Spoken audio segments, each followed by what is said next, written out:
제가 정의에 대해 고민하기 시작한 이유는 단순했습니다. 사람들은 정의를 쉽게 말하지만 정작 그게 무엇인지 설명하는 건 어렵기 때문입니다.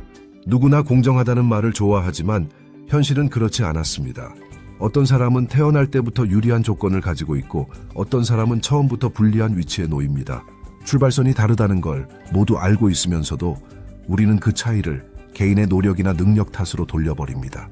저는 바로 그 점에서 질문을 시작했습니다.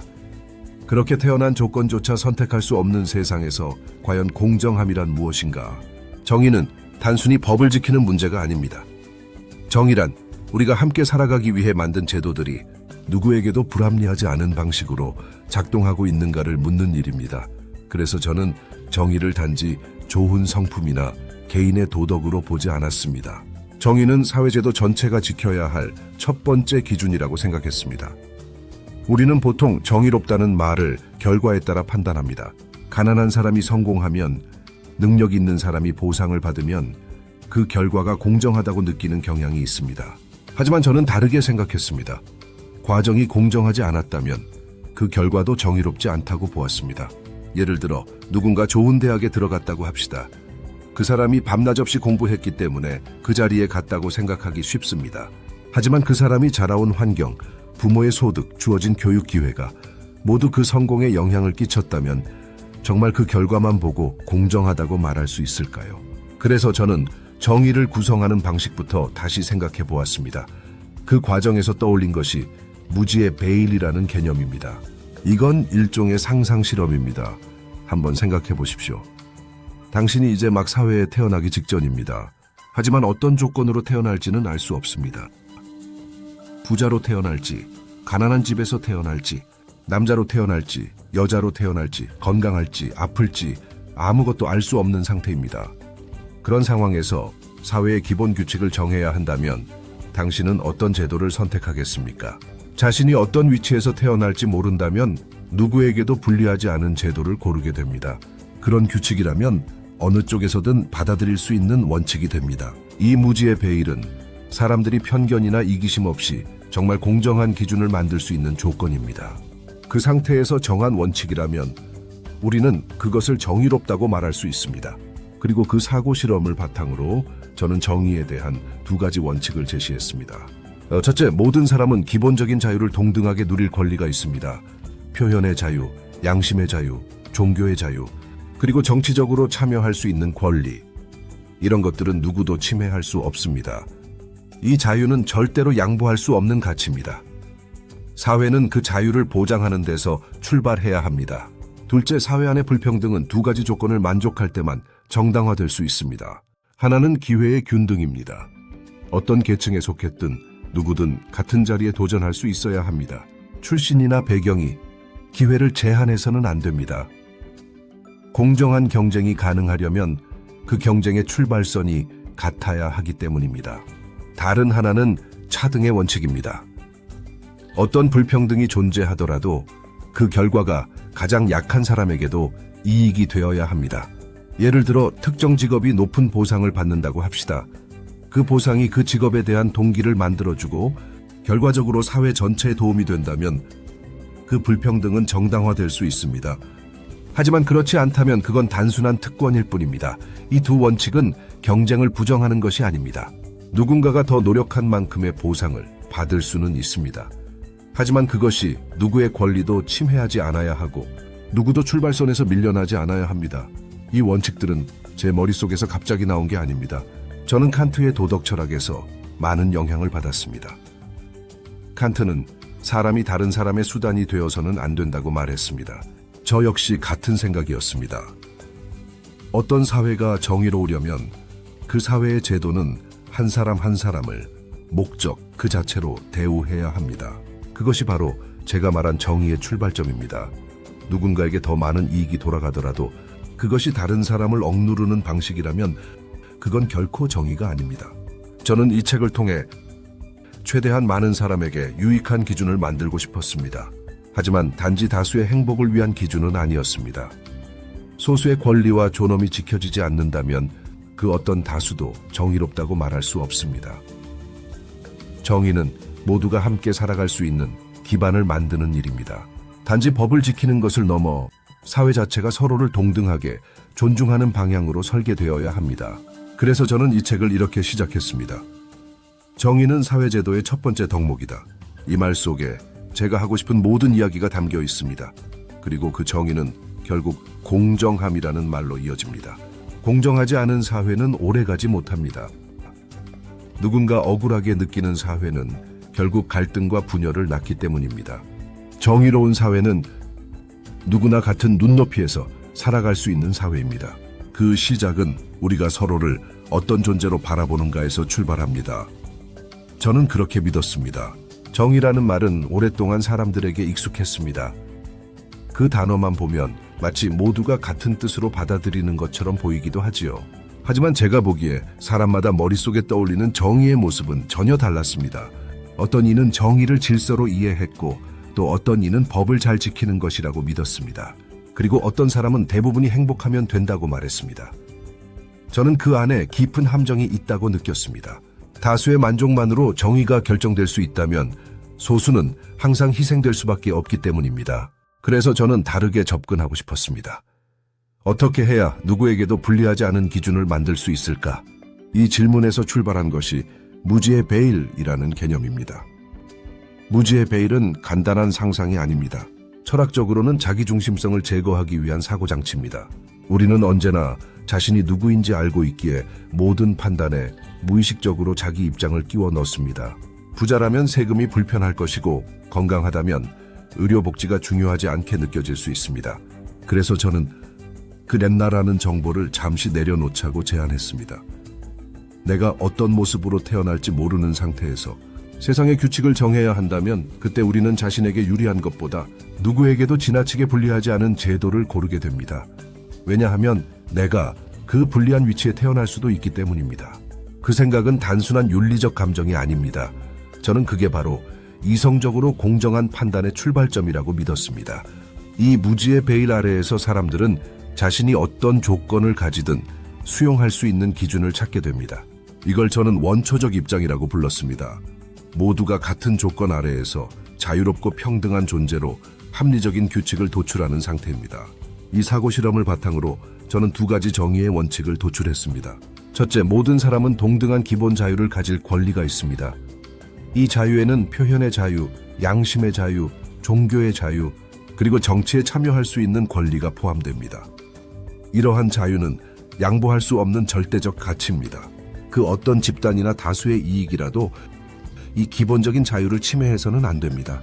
둘째, 사회적 경제적 불평등은 두 가지 조건을 충족할 때만 정당화됩니다. 첫 번째는 공정한 기회 균등입니다. 모든 사람이 출신 배경과 무관하게 같은 기회를 가져야 합니다. 부모의 소득이나 사는 동네, 인맥이나 성별, 인종 같은 조건이 기회를 막는 장벽이 되어서는 안 됩니다. 두 번째는 차등의 원칙입니다. 어떤 불평등이 있더라도 그 불평등이 가장 불리한 사람에게도 이익이 된다면 정당화될 수 있습니다. 예를 들어 어떤 사람이 뛰어난 재능으로 높은 보상을 받는다고 해봅시다. 그 사람이 만든 제품이나 서비스가 가장 약한 사람들에게도 혜택을 준다면 그 차이는 허용될 수 있습니다. 이 원칙은 불평등을 무조건 없애자는 것이 아닙니다. 불평등이 존재하더라도 그 결과가 모두에게 의미 있는 방식으로 돌아가야 한다는 것입니다. 저는 그 기준이 정의라고 보았습니다. 당시 사람들은 저에게 이렇게 물었습니다. 왜 그 원칙을 두 단계로 나누셨습니까? 왜 자유를 먼저 말했습니까? 저는 이렇게 대답했습니다. 자유는 정의의 가장 바닥에 깔려 있어야 하기 때문입니다. 기회나 분배를 논하기 전에 대한 자율성이 먼저 보장되어야 합니다. 자유 없이 평등을 말하면 그 평등은 곧 억압으로 변할 수 있기 때문입니다. 그래서 저는 두 번째 원칙보다 첫 번째 원칙인 자유를 항상 우선시했습니다. 이 순서는 절대 바뀔 수 없습니다. 이쯤에서 비교해야 할 철학이 하나 있습니다. 공리주의입니다. 공리주의는 오랫동안 영국 철학의 주류였습니다. 가장 유명한 인물로는 제러미 벤담과 존 스튜어트 밀이 있습니다. 이들은 이렇게 말했습니다. 최대한 많은 사람에게 최대의 행복을 줄 수 있다면 그것이 올바른 선택이다. 그 말만 보면 틀린 건 없습니다. 하지만 문제는 그 행복의 기준이 전체의 합이라는 점입니다. 소수의 고통이 포함되더라도 전체의 만족도가 올라간다면 그 결정을 옳다고 보는 겁니다. 제가 생각하기에 이건 매우 위험한 기준입니다. 전기를 위해 마을을 침수시킬 수 있을까요? 더 많은 병원을 위해 한 지역을 철거할 수 있을까요? 이런 선택은 늘 다수의 이익을 이야기하지만 그 과정에서 희생되는 사람은 결코 그 결정에 동의한 적이 없습니다. 공리주의는 사람을 숫자로 취급합니다. 하지만 인간은 숫자가 아닙니다. 누구도 다른 사람의 행복을 위해 자신의 권리를 양도하라고 강요받아서는 안 됩니다. 저는 그 지점에서 공리주의와 결별했습니다. 그리고 이렇게 말했습니다. 각 사람은 침해할 수 없는 권리를 가지고 있으며 그 권리는 사회 전체의 복지보다 앞서야 합니다. 정의는 계산이 아닙니다. 정의는 사람을 목적 그 자체로 대하는 태도입니다. 아무리 좋은 결과를 가져온다 해도 그 과정이 누군가의 권리를 짓밟는다면 그건 정의가 될 수 없습니다. 공리주의가 숫자를 기준으로 한다면 저는 동등한 존엄을 기준으로 삼았습니다. 그 누구도 수단이 되어서는 안 되며 모두가 동등한 존재로 설계되는 사회, 그 사회가 바로 정의로운 사회입니다. 또 다른 방향에서 저와 대비된 사상가가 있습니다. 바로 로버트 노직입니다. 노직은 자유지상주의자였습니다. 그는 소유를 절대적인 권리로 보았습니다. 사람이 어떤 재산을 가졌다면 그건 개인의 노력과 선택의 결과이므로 국가는 그 소유를 제한해서는 안 된다고 말했습니다. 노직에게 세금은 일종의 강탈이었습니다. 소득을 나눠 갖는 복지 시스템은 개인의 자유를 침해하는 것이라고 본 것입니다. 저는 그 생각에 근본적으로 반대했습니다. 왜냐하면 우리가 가진 모든 것은 결코 온전히 개인의 것이 아니기 때문입니다. 누군가 높은 소득을 얻었다면 그건 단지 개인의 재능 때문만이 아니라 운이 좋았기 때문이고 그 사람이 살아온 사회가 안전하고 교육받을 수 있었기 때문이며 그 재능을 발휘할 수 있는 조건이 있었기 때문입니다. 저는 그렇게 말했습니다. 출발선이 평평하지 않다면 도착선에서의 차이를 개인의 탓으로 돌릴 수는 없습니다. 정의는 성공한 사람의 재산을 빼앗는 것이 아닙니다. 정의는 기회를 갖지 못한 사람에게 적어도 출발선에 설 수 있는 자리를 만들어주는 것입니다. 그 자리가 있어야 사람은 존엄하게 살아갈 수 있고 사회는 신뢰를 유지할 수 있습니다. 정의는 그렇게 서로 다른 조건을 가진 사람들을 하나의 공동체 안에서 존중할 수 있는 기준을 만드는 일입니다. 저는 1921년에 태어났습니다. 미국의 동부 메릴랜드 주 볼티모어라는 도시에서 자랐습니다. 제 유년기와 청년기는 두 번의 세계대전과 대공황을 지나면서 늘 불안정한 시대 속에 놓여 있었습니다. 특히 어린 시절, 제가 사랑하던 두 형을 전염병으로 연달아 잃었던 기억은 제 삶의 가장 깊은 뿌리를 흔들었습니다. 첫째 형은 백신을 접종하다가 세균에 감염되어 죽었고 둘째 형은 저에게 옮은병으로 인해 세상을 떠났습니다. 그때 저는 9살이었습니다. 그리고 형보다 하루 먼저 아팠던 건 바로 저였습니다. 그 죄책감은 오랜 시간 동안 제 안에 남아 있었습니다. 한 생명이 사라지는 데에는 얼마나 많은 우연이 작용하는가. 그 생각이 저를 오랫동안 붙들었습니다. 그 경험은 결국 제가 정의를 다루게 되는 출발점이 되었을지도 모릅니다. 사람이 어떤 삶을 살아가는지는 그 사람의 의지뿐 아니라 수많은 우연과 조건, 그리고 자신이 선택할 수 없는 것들에 달려있다는 사실을 너무 일찍 깨달았기 때문입니다. 그 후 저는 프린스턴에서 철학을 공부했습니다. 2차 세계대전이 벌어졌고 저는 미군으로 참전했습니다. 태평양 전선에서 참혹한 전투와 죽음을 목격했으며 전쟁이 끝난 뒤에는 일본에서 복무했습니다. 그때 저는 인간이 만든 제도와 이념이 얼마나 쉽게 인간을 파괴할 수 있는지를 매우 생생하게 체험했습니다. 정의라는 말은 그때도 있었고 자유라는 말도 그때도 쓰였습니다. 하지만 그것이 실제 인간의 고통을 막아주지 못한다면 그건 단지 구호일 뿐이라는 사실을 저는 너무 뼈저리게 느꼈습니다. 전쟁이 끝난 뒤 저는 다시 학문으로 돌아왔습니다.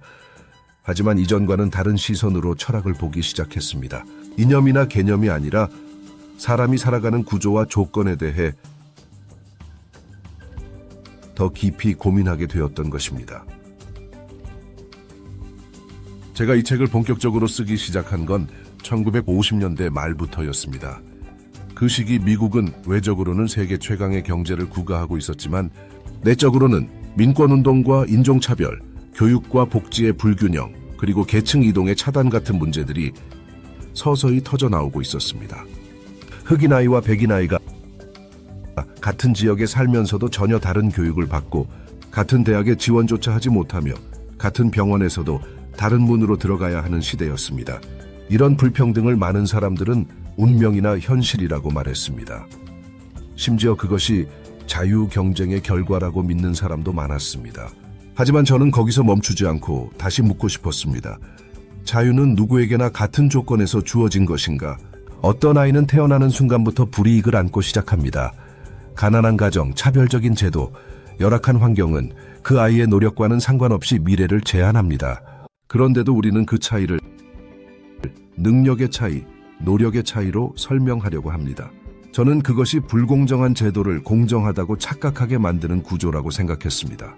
이러한 문제를 바로잡기 위해서는 사회가 정의롭게 설계되어야 했습니다. 하지만 정의롭다는 말은 너무 추상적이었습니다. 사람마다 정의를 다르게 이해했고 정의란 말은 너무 쉽게 정치적인 수단으로도 사용되고 있었습니다. 그래서 저는 그 단어를 철저히 다시 정의하고 싶었습니다. 그 시작이 바로 무지의 베일이었습니다. 그 당시 저는 미국의 자유주의 전통 속에서 성장한 사람으로서 개인의 권리를 깊이 존중했습니다. 하지만 동시에 그 권리가 실질적으로 보장되려면 조건 자체가 평평해야 한다는 것도 중요하다고 보았습니다. 그래서 저는 기존의 공리주의에도 자유지상주의에도 동의할 수 없었습니다. 공리주의는 다수의 이익을 기준으로 판단합니다. 하지만 다수가 만족한다고 해서 그 결정이 항상 정당한 것은 아닙니다. 노예제도도 한때는 다수에게 이익이 된다고 여겨졌습니다. 그렇다고 해서 그 제도가 정당화될 수는 없습니다. 제가 보기에 정의란 그 결정에 포함되지 않은 소수의 고통까지 함께 고려하는 방식이어야 했습니다. 자유지상주의는 개인의 재산과 선택을 절대적으로 존중합니다. 하지만 그런 자유조차도 공정한 출발선이 있어야 비로소 의미를 가질 수 있습니다. 어떤 사람은 사회가 만든 사다리 위에 서 있고 어떤 사람은 사다리 밑에서 손도 못 뻗는다면 그 자유는 사실상 누구에게만 주어진 것에 불과합니다. 이 모든 생각들이 모여 저는 정의를 공정함이라는 기준으로 다시 세우게 되었습니다. 이 책을 쓰는 데에는 오랜 시간과 깊은 고민이 필요했습니다. 수학처럼 증명할 수 있는 내용도 아니었고 감정적으로 호소하는 방식도 쓰고 싶지 않았습니다. 저는 독자가 이성적으로 납득할 수 있는 설계도를 보여주고 싶었습니다. 정의는 감정이 아니라 함께 살아가기 위한 구조이자 원칙이 되어야 했기 때문입니다. 그래서 저는 가능한 한 모든 논리를 차근차근 쌓아갔습니다.